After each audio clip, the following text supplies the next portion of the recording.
Welcome back to Talking Hip Hop. I'm your host, JustKeekz, and today's guest is Kalisway. Two girls on me, I like go fit. Like that, like that, like that. Two bees in a bar, that's so fair. Like that, like that, like that. You better than they gon' let me fit. Like that, like that, like that. I dig in the way you wear your heels. Like that, like that, like that. Two girls on me, I like go fit. Like that, like that, like that. Two bees in a bar, that's so fair. Like that, like that, like that. You better than they gon' let me fit. Like that, like that, like that. I dig in the way you wear your heels. Like that, like that, like that.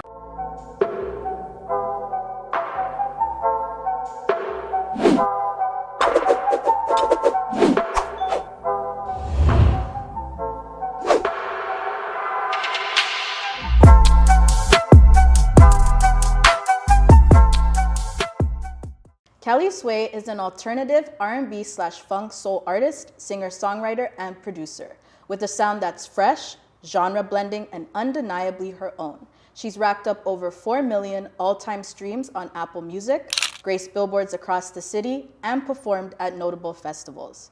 She is also the winner of the Black Canadian Music Award from the SoCan Foundation, sponsored by SiriusXM Canada.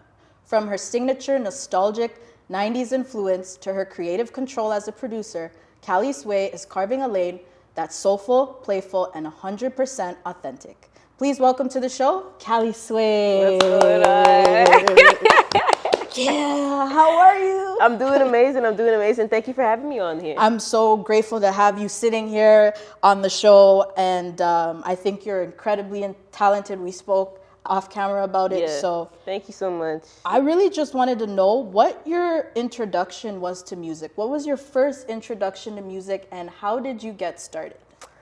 For me, I've always been listening to music, so I listened to a lot of it growing up with my dad and my mom. We always played music, so R&B to soulful, from Mariah Carey to Joe to D'Angelo, Erykah Badu, all those type of sounds were playing around the house. And then my sister would show me like Pharrell and Gorillaz, like different type of sounds that I was inspired by. And when I grew up around like 10, 11, I started to feel like I wanted to create my own sounds as well. And I felt like all those sounds that I was in love with had a world of its own together. And I wanted to fuse it together, but I didn't know how. Yeah. So when I started to produce around like 13, I was like listening to songs. I would try to recreate them. I would learn how to like make the beats on time. Because at the time, I didn't even have a program. I was just really like just playing around. Wow. And when I went on FL, I was like, okay, let me just try to figure it out. And I was just using the demos my first time, and I couldn't even save the beats. I was like, let me invest in myself. Like, I'm super young. Yeah. And I was like, you know what, let me just pay the money. I'm gonna go and get it. And I ended up getting it. And so thankful to FL, because like they've changed my life with production, because that's the only DAW that I use ever. Okay. And I started creating on there. And ever since, I started to figure it out. For me, it's the best beat making DAW. So I was able to create lots of drums, rhythms, just to get the groove of what I was going for. And then going forward, I was like, man, like, I just know that there's something special here. I just got to keep doing it, repetition. You know what I mean? So as I kept getting older, I was finding my sound. Around 18, going from then, I knew I wanted to continue with music still. So around 18, 19, I went to Seneca. Independent music production was the program. And I got in, and that was a lot where I learned the basics of music production, recording myself, to understanding how to really be an audio engineer at the same time of doing production, because I was still very shy then. So I didn't know if I really wanted to be an artist on the forefront. So I was like, man, I want to be behind the scenes, because I don't know, this is a lot. Like, this is a lot of shine. Like, you know what I mean? I didn't know if I wanted to take that at the moment. So when I graduated, I actually had applied to Remix just before I graduated. And I got the call from Remix that, hey, we got an interview, we'd like to come in. I did that interview, and Rich Kid and Click were the two that interviewed me. And Rich Kid was like, okay, so like, who recorded it? And I was like, me. And he's like, okay, so who produced it? I was like, me. And he's like, so who sung it? And I was like, me. And he's like, so why you applying for audio engineer? Like, you literally, this is crazy. Okay. And so after that, he was like, no, you have to come in here and at least try to be an artist, because you have something special more than just being behind the scenes. And so once I graduated from Seneca, I went into Remix. literally created my whole sound within there, met my manager from there. And my life was changing as I was in that program, because I was flying from LA to Toronto back and forth as I was in that program. I was like 19, 20 at the time. So from there, I've been with my team since then. We're independent. We've been working. I have 2 managers that work as one through culture, and we've been locked in ever since. Yeah, I hear a lot of great things about the Remix project. Yeah. Like, I feel like that is an enterprise alone that really helps establish artists that are like trying to get their foot out there. Yeah. So talk a little bit about your experience in the Remix project and what did you take away from that experience? And you also mentioned you were going back from LA to Toronto. Yeah. Was that through the Remix project? Like, tell our viewers a little bit about that. Well, at the end of the day, I think when anyone hears about Remix Project, they think, oh, okay, like, cool, it's just a bunch of creatives. Nah, it's like a family. Like, so when you get in there, you really step into a space where they have honed in, worked on before it was even promoted to social media. They've worked from the ground up, a nonprofit organization, helping the youth and creatives to really find a place that they can work on each other and their own work without having to have funds come out of their pocket to do it. So it's just really like an actual community coming together and helping one another build to the top. And when I was in there, I knew that with such a big opportunity that they're providing, they gave us panels, they gave us moments to talk to these big representatives and managers and everything. Everyone would come in. I even met like someone that helped me along the way through Spotify that I didn't even know we were going to have a relationship, just because, again, I took every opportunity that was given with big people coming in the room. So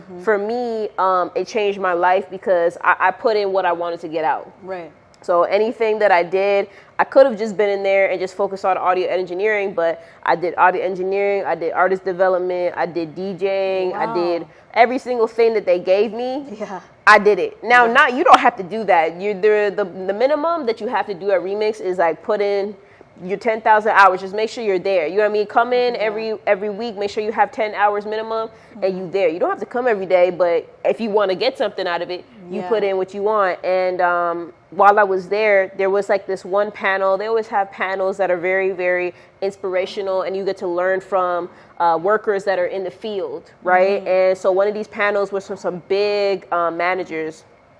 One of them was called, one of them was Barreline, one of them was Tunji, and then another manager was Worldwide Ty. And so the one person that really resonated to me at the time was Worldwide Ty.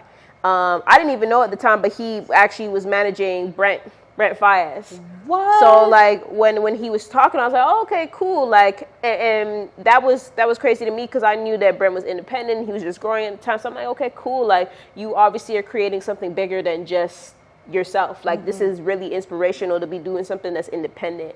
And he resonated with me the most. So after the panel was done, I went to someone named Alasia. And I went up to Alasia. Alasia was, I think, at Apple at the time, but I was talking to Alasia. I was like, hey, like, how do I meet people that just want to grow and just genuinely want to do something special and want to make a team? That's all I want. Someone that genuinely believes in me and we want to take it to the top and we're locked in. Like, no matter what, like, this is what we're building. And Alasia was like, oh, the best person to talk to is Ty. Brought me over to Ty. I told the same thing to Ty, exactly the same. And I didn't even tell him that I produce. I was a songwriter. I didn't tell him I sing. I didn't tell him anything. Ty is the one that's managing Brent. Yeah. Okay. So, like, I told him the same thing. I didn't tell him nothing about what I do. And he just gave me his phone number. So, like, we started chopping it up, He finally asked me eventually, hey, what do you do? Told him I produce, that I sing. So he said, yo, do you mind if I hear something? So I sent him Cherry, but it was unfinished at the time. It was just drums and my vocals. Okay. And that's the first single that I ever put out on platforms. And so when he heard it, he got back to me maybe 4 hours later. So before the 4 hours, I was like, man, like, it's trash. Like, get back to me. You were anticipating. Yeah, like, I was like, I don't know. You know what I mean? Yeah. I never really sent my music to people like that. I just played in person, see how they vibe. I'm like, okay, and my stuff is so different. I didn't know how he was going to, interpret it. I didn't know. And so he got back to me. He's like, yo, you want to go to LA? Like, I'll fly you, like, da-da-da-da. So I took that opportunity while I was in remix still. I think there was at least like 3-4 months left. And I went to LA and I flew there. I met Brent and I met the whole team. And that was crazy because I met a super, super, super crazy producers that just are doing something that they don't even realize is going to change the game of independent producers and so, like songwriters, all of that, just doing their own thing, trying to make it to the top. And that made me feel so inspired being in that room. And from there, we were just like, you know what? Like, I don't want to do anything that you don't feel like you want to do, but he wanted to be a part of the journey, and he asked me if he wanted to, and I said, yeah, let's do it. Let's see how it goes, and we've been locked in since. So, you know, it's been a really great journey to see all of us flourish in our own ways and continuing to be consistent. And I think that was the main thing that we always knew we had to do, was be consistent, put in hard work, and everything else will follow. A kid from Toronto. A kid from Toronto. You see what I did there? Exactly. See what I did there? So I wanted to know, because when I was doing my research and I was looking at your music videos, I saw people in the comments saying, Brent brought me here. Brent brought me here. Will we see a little feature or a collab with Brent? Because I think that'd be fire. Oh, yeah. Your vocals and his vocals, like that would be like it will break the internet. That's just me being a fangirl. But I think that would be a sick collab with both of your vibes. Yeah. I feel like, you know what? When it's time, it's going to happen. It will. You know what I mean? And then when it happens, it will be something special. So Divine timing. I definitely think it's just depend on the clock, you know? Yes. Yeah. I think it's coming up soon. You're on your way for sure. And just speaking about humble beginnings, we met during shooting our series On the Fly, which is where we go to public, bustling places and interview the public about hot topics in music. And the topic we were covering that day was, do Canadians know Canadian music outside of Drake? Here we are. You're the first person we meet. You're the first person we interview. And what I really respected about you is not once did you mention that you were an artist. Yeah. Just won the Black Canadian Music Award.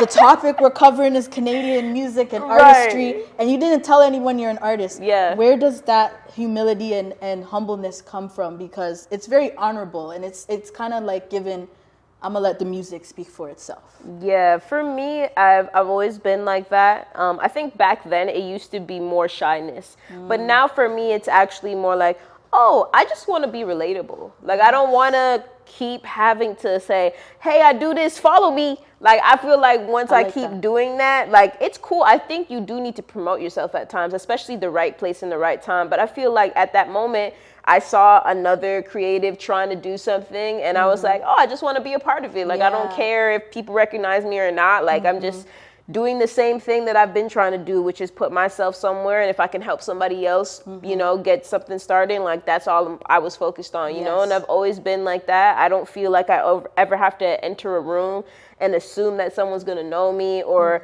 try to be like, hey, do you know me? You should know me. Like, I've had experiences like that where people have approached me and been like, you don't know me? And I'm like, wow. I'm supposed to know you? Like, that's really great. You know what I mean? So, like, I just don't want to be that person. And I feel like what you mentioned is, like, I do want to let the music speak for itself. Or I've had experiences where I don't introduce myself, and I feel like the story is even greater after that, because they're like, oh my God, like, I didn't even know it was you. Like I what listen to you all the happened time. Yeah, and I love those things. It's just organic. It's natural. You get to learn about me more personally.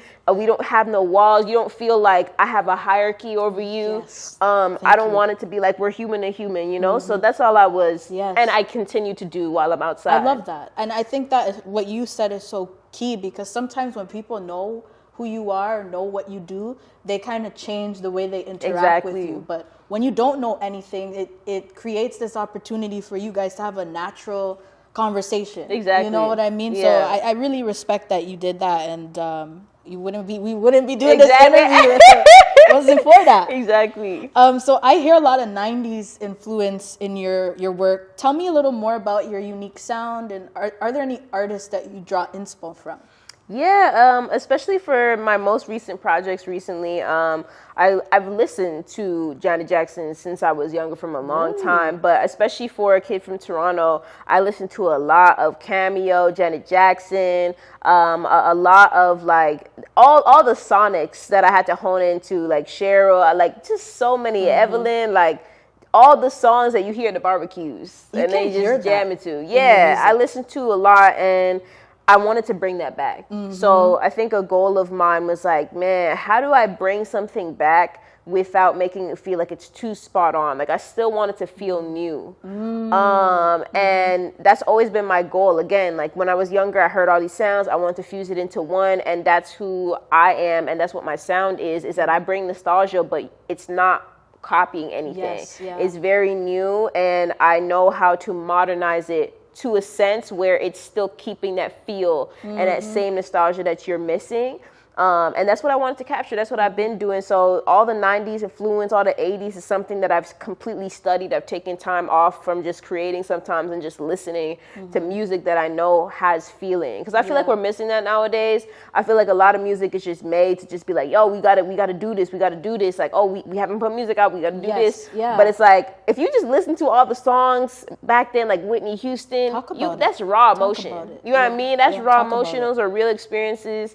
And I want to bring that back, whether it's the production, whether it's the songwriting, the vocals. I want you to feel something. And that's always been my goal. So it's really just studying the greats, for real. It's great to hear that you take time to research. You take time to study the greats and the pioneers that have come before to kind of craft your sound. And you can hear it in the music. You know, it speaks for itself. You can hear that, you are trying to pay homage to the 90s, 80s, you know, time in music, but it's also kind of incorporating today's music. So I can definitely hear what you're saying. And as you mentioned earlier, you're not just an R&B soul singer, you're a music producer. Can you walk me through how that part of your artistry developed? Yeah, so honestly, no one really knows this, but I actually was producing more than I was like singing when I started. Again, it was just a whole part of like the shyness, right? So you want to be in the background. Yeah, I was just trying to be in the background. And I also knew that I could create my own sound. I feel like the ideas that I was having since I was younger, I didn't feel like it could be replicated. I didn't feel like someone else could do it at the time. So I was like, what's the best way to know and figure out my sound than doing it myself? I don't want to keep having to go in a room and be like, that's not one. Oh, can you play me another one? Oh, that's not the one. Or like jumping on beats just to jump on it. You know what I mean? So I took the time to really figure out what I wanted to do and what I was looking for. And I definitely, went and I created with some producers and stuff, but it just never felt like what I was going for. And it's very hard to find people who are making any type of 90s nostalgic type of music.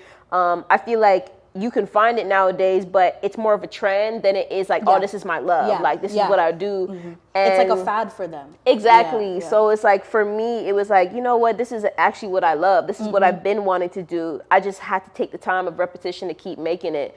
And I feel like I've got to that place where I'm like, you know what? I know I can produce really well. So let's see how it feels when I start actually putting my voice on it. And so when I started to put my voice on it, I started to realize, okay, I got a unique voice, but you're still shy. So you want to hear if it's resonating or if it feels good. And so that's why when I was in Remix, it was the perfect community to have that kind of like welcoming of like, you're doing the right thing. Did Remix give you the push? I wanted to know, like, because you said you kind of were doing producing mainly because you were in the shadows. You knew you wanted to sing, but you were shy. What gave you that push? It's like, you know what? I'm going to sing.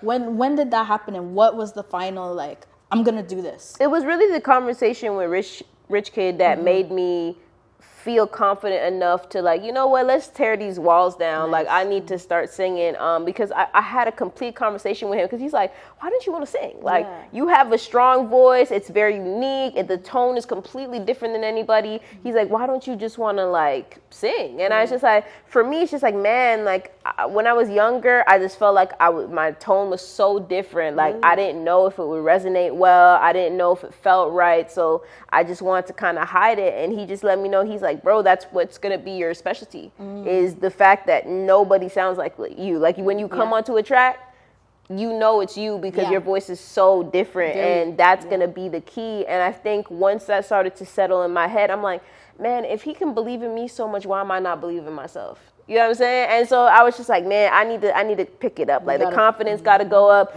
I mean, people would come up to me and be like, yo, your stuff is fire. And I'd be like, yeah, man. Like, no. They'd be like, what? Like, I can't be like more fire than you. You know, you believing in. So that's why I just They're said, believing in you more than you are in exactly, yourself. and that had to change for me. Yes. So Yeah. I started to change my mentality and really believing in what I wanted for myself. And I said, you know what? We have to believe bigger than what we were thinking before. I feel like we were trying to make ourselves smaller to hide from growth. Yes. And to be comfortable. And I started to, I got to get out of my comfort zone. So many people can relate with what you just said. Yeah. So many people can relate. Yeah. That you know you can do so much more, but you're afraid. And sometimes Exactly. the fear hinders you from getting to the next level. Exactly. So definitely hear that. And do you produce all your music yourself? And if you do, walk me through that process, because you're doing the producing, you're the singer, you're the songwriter. Like, tell me a little bit about that. Yeah, so from since my very first song dropped until now, all my songs are produced by me. Wow. Yeah, That's a lot of songs. It's a lot. Yeah. But even with a kid from Toronto, still the whole project is produced by me. But I had other producers like a violinist come on and do like strings, and I had another producer who's amazing at just sound choice and selection, and he came on and did some bass and guitar. I had an amazing a bunch of friends like bassists and stuff like that, just that I knew they specialize in that skill, so why not have them included on something special? And since then, I've been evolving that relationship with them, and I've been feeling that I'm like, you know what? Why not delegate some of these tasks? I feel like I know what my skill is, and I can enhance it even more if I add in the live instruments. You know what I'm saying? So especially what I was going for a kid from Toronto, that's what I was trying to achieve. But how I got to doing all that production was just, again, like, wanting that for myself. I knew I wanted that sound, and since then I was just like, yo, what is it a better way to represent being independent than knowing you can do it all by yourself? Literally. You know what I mean? I don't need to reach out to someone and say, hey, can you send me a beat? I can in the future, definitely, when things start packing up, and I'm like, man, like, sometimes you do need more people to add on to the ideas. But I feel like at a point to start somewhere, I'm like, yo, I have the gift, I have the ability, I know what I'm doing. I don't just, do some mediocre producing. I really produce. Like, I can produce. So it's like I'm putting out high quality work at a high rate, and I'm consistently doing it. And it's taken a lot of time. I started from when I was 13. Wow. So, you know what I mean? It's been a lot of years to get where I am, but I'm proud of it. And you started producing at 13? Yeah. Wow. Man. Yeah. I have to just sit with that for a second. Damn, you've been doing this for a long time. That's 13 years. Jeez. And you can see that you have been doing this for a long time, because you hear it. It doesn't seem like something that you just started last year. Yeah. It seems like something that's been long in the making. Exactly. And you can hear it in your sound, and I like how you're like, sometimes you can trust yourself. Yeah. If you know I can produce this, and you feel like the most confident producing it, then that's the way to go. Because sometimes you put your faith in people, and then the project doesn't turn out the way you want it to. Yeah. So I want to switch gears to talk about your recent projects. So we have Take Me Back, World of Eras, and A Kid from Toronto. What were you exploring sonically and emotionally with each of these albums? Because they're both like different vibes. Yeah. So for A Kid from Toronto, I had taken a year off of music, honestly, before I did that. And like, that was a lot for me, because I was so used to just dropping. Constantly. From like 2020 till about 2022, I was like dropping an EP, like back to back. I had an album drop, and then I dropped another EP, like maybe 3 months, like after that album. So I was like, you know what? Like, I think we got to slow down. Me and my team agree, like, we got to slow down, live life, experience a little bit, and then come back and bring it to the music, so that we can truly have something that feels like a story. Yes. Yeah. And so during 2022, 2023, I was going to like Australia. I went to Bali. Wow. We were like traveling, and then when we were done, like just exploring and learning more about each other, around 2023, 2024, we went to Miami. And we were just honing in on the production. Sorry, so when you're saying we, because I just want to make sure you're talking about your team. My team. Gotcha. Yes. Okay. So we were just traveling, trying to get the work done. And we just honed in Miami a little bit. We're working, got those final touches to the project. Those is where I really actually made those bridges and changes all in the projects, because I wanted to make sure that it felt like it was whole. It didn't feel like I was missing anything. And I spent a lot of time like just trying to make sure it felt complete to me. We even sat like for at least a whole session one time and just picking through. I think I had like at least 24, 25 ideas of just like going through songs, and we're like, yeah, maybe, yeah, yeah, I mean, definitely, yeah, you know what I mean? And those elimination process. Exactly, and that's like the raw process of choosing songs, and I actually love that, because for me it was like, okay, we're getting closer to a final, you know, project, and it was really supposed to be 9 songs, but I convinced my manager. I was like, nah, I'm sorry, like this one has to be more. I want it to be 9, but the songs that are on there, they have to be on there, like. So I had like, I think 1 interlude at the time, and it was for Superstar. And I knew I wanted to have that, but it was going to be 13. And then I was like, nah, it doesn't feel right. Like something needs to transition between like Water and Afraid to Be Broken. And so I hit up one of my my guy friends, the amazing producer, and I was like, yo, could you just create an interlude for me? Like, I think this would be amazing. And created it so fast. Like, it was exactly what I needed. It was perfect. It blended well. It made it feel like a story. And with those interludes, I feel like it really brought everything together. And I started it with the high confidence of Superstar, making you feel like the life that I'm living at that current moment, and then bringing it to Run Under, which is like my true feelings of what I was going through, of like fear and doubt and being afraid, which is why all these titles are very strong, because it's like, they all have a meaning to what I was experiencing the past year, of like all the doubts, or, you know, feeling like I'm doing enough. But then sometimes you have those moments where you're like, man, I got imposter syndrome. Like, am I doing enough? You know what I mean? And that's literally what the album's about. It's just about me finally accepting I have a place here. There's a reason why I'm here, and I want to make a big staple, which is why I said a kid from Toronto. And then since I did that, it's like, that's been on the map. Like, everyone's been recognizing me from that cover. Yeah. Everyone's been recognizing me. And that's exactly why I chose that picture and why I chose the way it is. Because I said, what better way to make a statement than like just me, raw? Like, you know what I mean? Not too much added to it, perfect background. And it was just amazing. Yes. Like, I really loved that. And then when Take Me Back, I knew I wanted to still give the same type of dancing sonics to it, but add more of that 90s feel in it, that New Jack swing, you know what I mean? And I brought that back. I knew Dangerous would feel really good. I knew Afraid. I knew Again and Again would feel really good. And Dream Chaser is just one of those songs that I was like, man, like, I came on the fly. A lot of my songs come on the fly. I can't, like, you know what I mean? I be singing them. They usually come into my head. I have my phone. And I just start singing in my phone, and then I have a good melody. I bring it into the laptop, and I start like producing and stuff like that. And that's really how it came together. I was like, you know what? I just want to make something that feels old school, 90s, old kind of drums. You can dance to it, and that's what That's what we wanted to do. You know what I mean? Like, I feel like Kid from Toronto was a dance, and I wanted to bring back dance again, but still bring back a slower type of tempo to it, and that's why I slowed it down a bit. Yeah, my favorite song from World of Eras is Don't Play With My Heart. I love that. That reminds me of like New Edition kind of vibe. Like, I was playing that in the car. Oh, thank you. I'm really happy I discovered you, because your music is super fire. Thank you so much. And I also really like and respect that you're not just making music for the numbers. You're doing it from a place of passion. And I feel like some young artists today, they're creating music just for the hype. For the views, but they're not actually creating it from an experience of like, I love this, I'm passionate. You know, you see people just doing stuff for views, so it's very honorable and admirable that you're actually like, I'm taking the time. I took a year off just to find myself. The music, you're going to hear my real experiences and stories, which is, it's good to see, especially in this, you know, this day and age in our era, you know, where you don't see a lot of that anymore. You know what I mean? So on the topic of, you have so much accolades. You were on billboards across Toronto. You've hit over 1 million streams on both Spotify and Apple Music. How surreal are these moments for you? And, you know, how did these opportunities come about?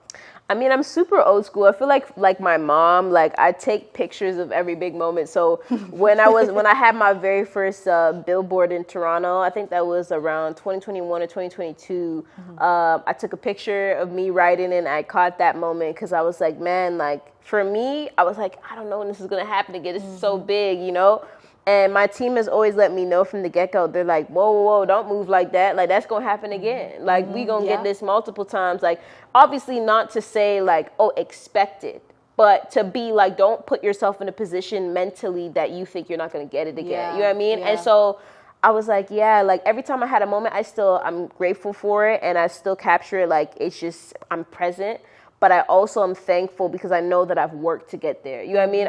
I stopped trying to make myself feel like I'm like, oh man, thank you. Like, this is just like, oh wow, I got this one moment. It's like, no, like I've worked to get this moment. You know what I mean? And appreciating that and really patting myself on the back for knowing that I'm doing this like as a one person with producing and singing and arranging. And, you know what I mean? So I'm doing something very unique and it's at a high level. So I'm very grateful for it. And I know that I'm deserving of it. And I think I have to keep telling myself that.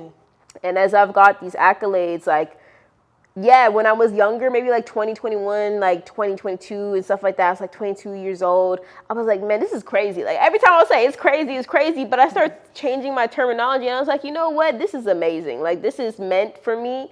Obviously, I'm doing something that my city recognizes something special and we just need to keep the consistency going. And I've just been so thankful to be able to be on the billboards, to have awards recently, you know what I mean? To be able to have the support from so much in the city and recognize on, you know, the block, you know what I mean? Like stuff like that. Those are very big moments for me and it lets me know that I'm doing my thing in the city and people are loving it and I'm grateful for it. Yeah, and there will be more. I know there will be more. And you have to have that mindset, as you said, when your team was like, wait, there's going to be more. This is not the end of it, you know? Sometimes I think when we get that big achievement, it's like, okay, I'm done now. No, there's way more you could do. So definitely. And I wanted to ask you, what's your favorite track you've recorded so far? I know you have so many, but like, what's your favorite one? I think it was Superstar because I recorded that all on live. Like I literally went. Wait, you on live? Yeah, I was like recording on live. So like, literally as I was going, I didn't even have a second verse. So I was like, man, I don't know how to do this verse. So I was like, let me just go on live and see what happens.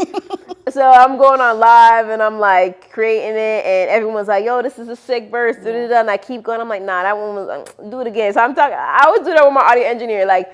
He's like, oh, it's good. Yeah. I'm like, nah, do it again. Like, we doing it again. Like, so I keep saying one more time. When it's not one more time. Yeah. So I kept going, and then I did the second verse, like, one more time, and I was like, that felt right. Like, I didn't even have lyrics. I was literally just spitting on the fly, and I was like, this is perfect. Like, I don't need to touch it no more.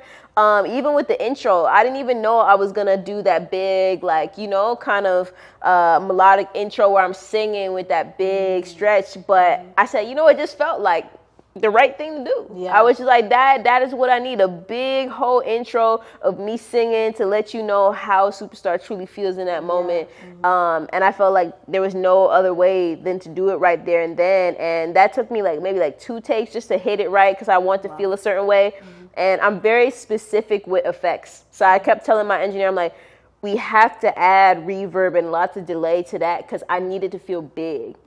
I needed to feel like you driving down like on LA street with a lowrider and like you just putting your hands up in the air and like, you know what I mean? You living like a movie star type of thing. And I had these ideas before I even do the recording because I know how it's supposed to feel. You know, it's very important to know the vision before I start doing it because for me, there's a certain way that I sing it for why it needs to feel that way. And every song goes like that. I feel like back in the day, music used to make like me personally feel good. Yeah. And I haven't heard that in a very long time. But your music, I can actually genuinely say like it uplifts me. Like it makes me feel good. And no cap, because I don't say anything that I don't mean. I really mean it. And it's nice to hear you bringing that back, especially you know, again, today I don't really find music makes me dance. Yeah. But does it make me feel good? Yeah. You know, so that's super important. What would you say is your biggest accomplishment in music, or like a success story you're really proud of? Man, I feel like it's this award recently. Like I feel like that was the biggest, like, wow, I'm really here. Like I'm recognized fully. Like I know that I'm doing the right thing, and now from a big organization like SoCan to recognize me, that meant a lot, because you know, it's cool to say you have relationships and you know people, but when generally a team comes together and says, she's deserving of this. And that's a big title. That's a whole Black Canadian Music Award. Hello? Exactly. It's big to me. And I was like, man, like, I've just been working my butt off for all these years, and this is just another representation of what's to come for me. And so that just made me feel really full of my heart to know that, man, like, I'm onto something, you know what I mean? And every time I walk around, people starting to recognize me a bit, and that makes me feel good too, because it's like, man, my own city's getting on to my own stuff, and here I was, like, being shy from the beginning of like, I don't know if I want to sing, and now that same thing that I was scared of is what people are in love with, you know? So I'm very grateful for that. You have to take that chance. Exactly. And again, sometimes you have to take those chances. You never know. And I haven't asked this question in a very long time to my guests, but I feel like you have something to give. What advice would you give to someone that was in your position before you started that wants to pursue music full time? What would you tell them? Full time, I would have been like, I think if you want to do this full time, you have to be able to want to take risks. Because in order to be in something like this, you can't be scared, or the scare will hold you back. You know, the fear will hold you back, and you have to believe that you want it so bad that with whatever push and pulls come to you, you're going to be able to transcend that and just keep going. And no matter what, always believe that the vision that you have is strong enough to be in any room. And once you continue to do that, once you believe, more people gonna believe in it, because you know that there's a reason why you're there. I like that. And that's what I definitely would say, because I feel like even for me, understanding how this business is, if you give off any type of sign that you don't know, you know what you're doing, or you don't believe in your craft, it's like, why would people believe in it? You know? Yep. It's true. If you don't believe in yourself, people could sense that. Yeah. And I've learned that too. You know, in the beginning of the show, I didn't really believe too much in myself. People sense when you don't believe, so you have to be confident about your brand and how you put yourself out there. So very great advice. Where can the people tap in with you, stream your music, follow you? Tap in, all of that. It's your socials. You can follow me everywhere at Kalisway, Kalisway, everywhere. Like, it's literally the same. Okay. Make sure you check out Kalisway on all streaming platforms. Her music is unlike anything you've heard of. If you want that new edition, 80s, 90s influence sound, she's your go-to. Check her out. Make sure you check out Talkin Hip Hop on social media. You can keep up with us on IG and TikTok at Talkin Hip Hop Show. That's Talkin without the G, Hip Hop Show. I'm your host, JustKeekz, and until next time, keep talking hip hop. She's always like me, 'cause I know just who you are.